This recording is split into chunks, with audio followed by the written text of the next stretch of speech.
As they rose to global stardom, Benny Andersson and anni-frid Frida Lyngstad appeared to be the perfect match, both on stage and off. Their romantic journey unfolded in tandem with their meteoric success as part of ABBA, echoing the public love story of their bandmates, Bjorn Ulvaeus and Agnetha Fältskog. Fans adored the glittering costumes, soaring harmonies, and dazzling performances, believing the fairy tale extended beyond the music. But behind the polished image and the chart-topping hits, a quieter, more complicated story was taking shape, one of emotional strain, creative differences, and a love slowly unraveling under the weight of fame. Benny and Frida's first encounter came in 1969, years before ABBA would become a household name. At that time, Frida was steadily gaining recognition in Sweden's folk and jazz circles, celebrated for her rich, emotive voice and commanding stage presence. Benny, meanwhile, had already made a name for himself as a member of the Hepstars, a Swedish pop-rock band often compared to the Beatles for their widespread popularity. It was during a music festival that their paths crossed. For Benny, Frida stood out instantly. Her striking red hair and powerful vocals captivated him from the moment she took the stage. That moment sparked a connection that would soon become both romantic and artistic. Fast forward several years, and a long-held dream of ABBA fans finally came true. The band reunited after 35 years apart. For many, it wasn't just a musical reunion, it was the emotional return of four individuals whose lives and relationships had once been intricately woven into the music they created. Benny and Frida were more than just collaborators. They were kindred spirits, chasing a shared vision of creative fulfillment. In a 1975 interview with a Swedish magazine, Frida revealed that meeting Benny felt like destiny. He not only appreciated her artistry, but also deeply understood her passion for music in a way no one else ever had. Benny, too, was moved by more than Frida's undeniable talent. What drew him in was her fierce independence and raw energy, a free spirit who challenged and inspired him in equal measure.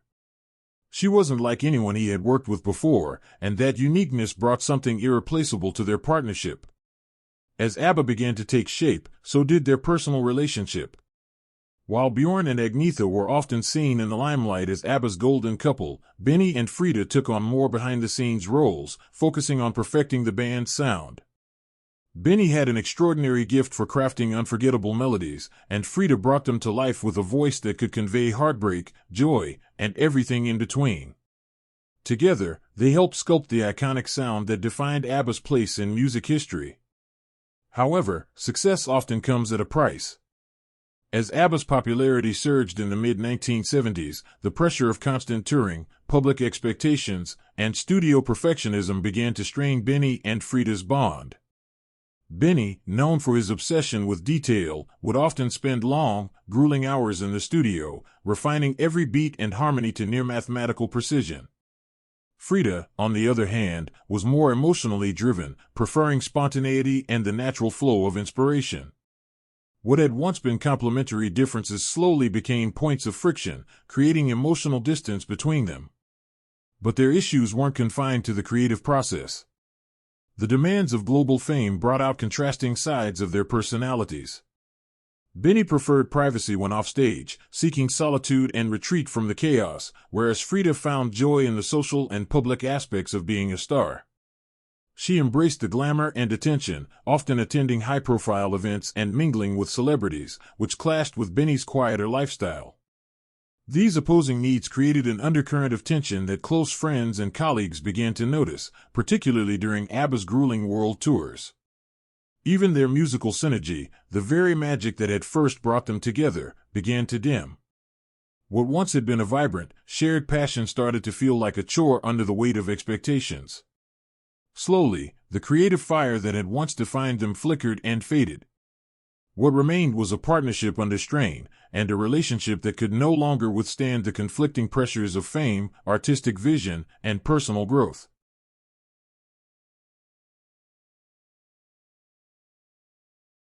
In 1979, the cracks in their relationship were too big to ignore. Buried himself in work, spending long nights in the studio. Meanwhile, rumors started swirling about his growing connection with Mona Leta. television worker he had met during an ABBA TV special. Everything fell apart in early 1981. One day Benny came home and admitted to Frida that he had feelings for Mona. The news hit her hard, though they tried to keep things professional for ABBA. The heartbreak was too much to ignore, or after 9 years together their relationship was over. In an open interview with Express, and Benny's hands shook as he struggled to explain what went wrong. Do we have to have that song because that was in the previous movie? Couldn't we take this one instead? And we swapped a couple of songs. He insisted they were still friends, but those close to them saw the pain beneath the words. For Frida, it wasn't just about losing a partner, it felt like a betrayal of everything that had built together, both in love and in music. The breakup left a mark on ABBA that couldn't be ignored. They kept making music, but something had changed. The spark wasn't the same. Both couples that once defined the band were now broken, and their songs started to reflect that pain. Tracks like The Winner Takes It All and When All Is Said and Done hit differently for those who knew what was happening behind the scenes. While the world saw ABBA's golden couple falling apart, few knew the heartbreak they were going through. So when reporter Lars Johansson stepped into the Express office that May morning in 1981, he had no idea he was about to uncover a story that would forever change how fans saw the band. Inside the Express, an interview on May 20th, 1981. Inside a small office at Sweden's Express and newspaper, Benny Andersson sat at a desk, nervously fidgeting with a pack of cigarettes. His usual air of confidence was nowhere to be found. His hands trembled, his eyes looked tired, and the weight of the past few weeks showed in every movement. For weeks he had dodged the inevitable questions, but there was no escaping them now. The man who had once commanded stages with ease now sat uneasy, bracing himself for the conversation he had been dreading. He confessed that he had no idea how other people navigated moments like this. His voice was barely more than a whisper, each word weighed down by uncertainty. Smoke curled around him, creating a fragile barrier between himself and the uncomfortable truth. He was finally speaking aloud. The man who had effortlessly crafted some of ABBA's most unforgettable hits now found himself at a loss for words when it came to his heartbreak.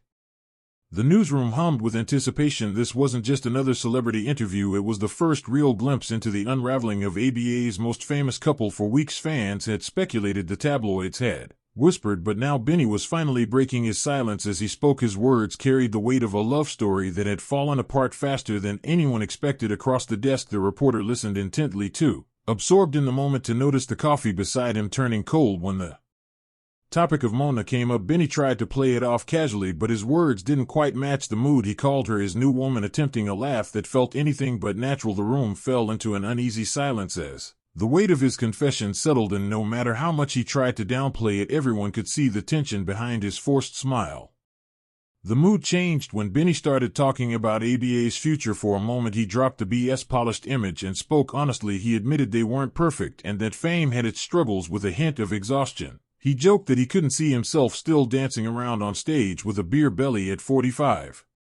That same week Frida sat down for her interview, carrying herself with the quiet strength that had always defined her. She spoke with grace. Yes, I'm very excited. You know, it would be wonderful to meet up with the fans again, because it actually doesn't happen that often. Refusing to dwell on bitterness or regret, instead she admitted that while the breakup had been painful, she had found comfort in someone new, a Swedish businessman whose name she chose to keep private. There was a mix of resilience and vulnerability in her words. She no longer saw marriage as something she needed, but love that still mattered. Love, in whatever form it came, was still worth holding on to.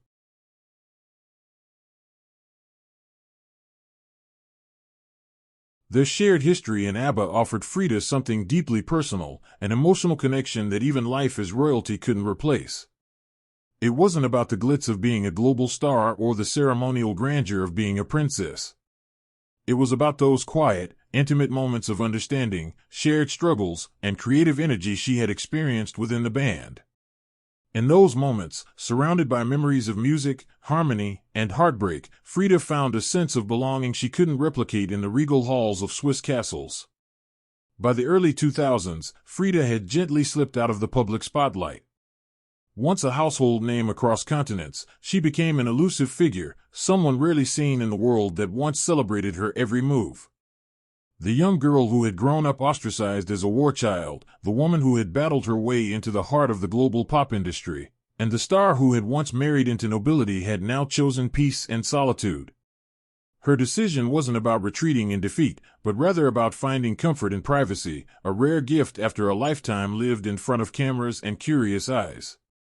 She occasionally made appearances at ABBA-related events, offering fans a glimpse of the woman who had helped shape one of music's most beloved groups.